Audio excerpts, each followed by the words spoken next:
خود تو را میگم ای ملا، تو را میگم ای وکیل، تو را میگم ای حاجی، تو را میگم ای صوفی، شما را به الله قسم کدام روز یک آواز خیستی دمی طرف میراب مسجد آمده او مردم 2 هفته میشه که فلانی غریب بیچاره از دنیا رفت وفات کرد، خوردکا اولاداست پیشش مانده، زمستانم به چشم سر میبینه، در خانهش چوب پیدا نمیشه، جمع کنی 10 روپه.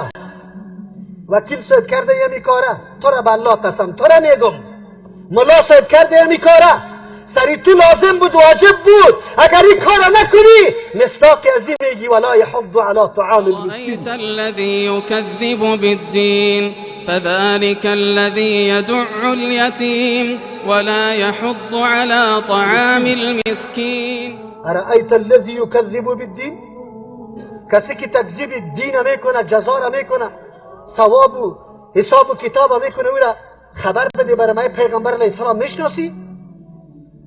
فذلك الذي يدع الیتیم، مکذب به جزا او کسی است که یتیم گذاشته، از حالش خود خبر نکرده، آگاه نکرده.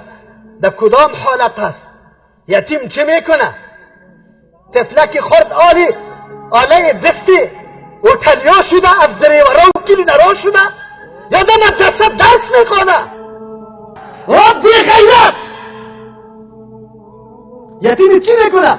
الله میگه فذلك الذی یدع الیتیم ولا یحض علی طعام المسکین، تیزی و ترغیب به طعام مسکین هم نمیده. در کدام جایی؟ چنده را دیده تا دیده؟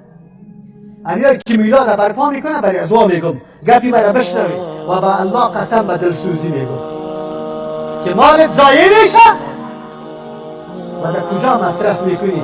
ملای بدبخت آیت قرآن تحریف میکنه، غلط توجیه میکنه و تو را میگه که ثواب داره. تو باز برو هتل کرا بگی، مردم جمع بکن، چقدر خوب. باز میگه کسایی که کار نمیکنن محبت با پیغمبر صلی الله علیه و سلم.